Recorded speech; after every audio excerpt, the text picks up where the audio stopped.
বন্ধুরা, বিরিয়ানি খেতে কার না ভালো লাগে?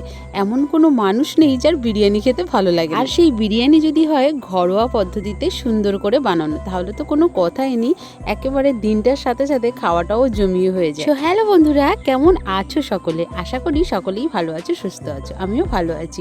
আজকে দেখো বাড়িতে আসছে আমার দিদি জামাইবু, তো তাদের জন্য একটুখানি বিরিয়ানি আজকে বানিয়ে নিচ্ছি। তো এখানে দেখো, এখানে আমি নিয়ে নিয়েছি ইন্ডিয়ান গ্রেড চাল, তোমরা চাইলে বাসমতি রাইসও নিতে পারো।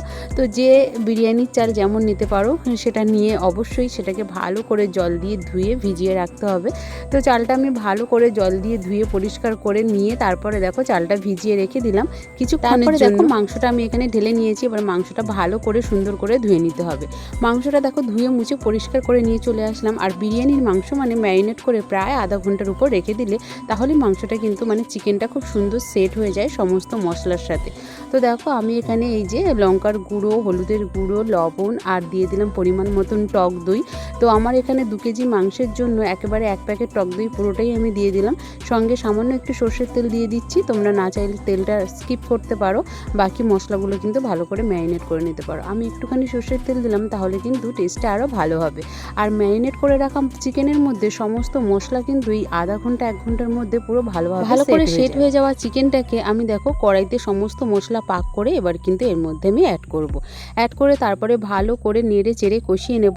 অনেকে কিন্তু এই যে মানে বিরিয়ানির মাংসটাকে একটুখানি তেলে রোস্ট করে নেয়, মানে একটু ভাজা ভাজা করে নেয়। আমি আবার সেটা করতে পছন্দ করি না। আমি কিন্তু এইভাবে কিন্তু কষিয়ে মাংসটাকে সুন্দর করে সেদ্ধ হয়ে আসলে নামিয়ে রেখে দেব। ওদিকে আমার ভিজিয়ে রাখা চালটাও কিন্তু ভাত হয়ে গিয়েছে। ভাত থেকে জলটা ঝেড়ে নিয়ে তারপরে দেখো ভাতের মধ্যে আমি ঘি মাখিয়ে রেখে দিয়েছি। এত কিছু তোমাদের সাথে শেয়ার করতে পারছি না, কারণ বেলাটাও অনেক হয়ে গিয়েছে আর দিদিরা অলরেডি চলেও এসেছে। তো ওই জন্য দেখো চিকেনটা আমার এখানে রেডি হয়ে গিয়েছে। চিকেন রেডি হওয়ার পরে দেখো এখানে ভাত, চিকেনের যে লেয়ারগুলো হয় না বিরিয়ানির, তো সেই লেয়ারগুলো আমি নিচ থেকে উপর পর্যন্ত সাজিয়ে নিয়েছি। ডিম, আলু, মাংস সব কিছু দিয়ে দেখো সুন্দর করে এই যে লেয়ারটা আমি রেডি করে নিচ্ছি। আর এর উপর থেকে ঘি, কেওড়া জল, গোলাপ জল, তারপরে মিঠা আতর সব কিছু দিয়ে, আর ওই যে বিরিয়ানি মশলা দেখো আমি এখানে গুঁড়ো করে নিয়েছিলাম, সমস্ত বিরিয়ানি মশলা আমি এর মধ্যে অ্যাড করে দিয়ে পেঁয়াজের বেরেস্তা সব কিছু দিয়ে আবারও এর উপরে ভাতের একটা লেয়ার রেডি করে দেবো।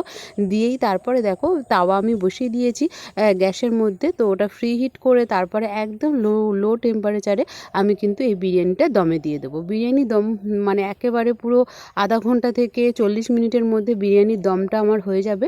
হয়ে গেলে নামিয়ে চলো ঘরোয়া পদ্ধতিতে আমি কিভাবে বিরিয়ানি বানাই সেটাই আজকে আমি তোমাদের সাথে শেয়ার করলাম। ভিডিওটা ভালো লাগলে অবশ্যই একটা লাইক করো। দেখা হচ্ছে তোমাদের সাথে পরবর্তী ভিডিওতে। ততক্ষণে সকলকে টাটা, বাই।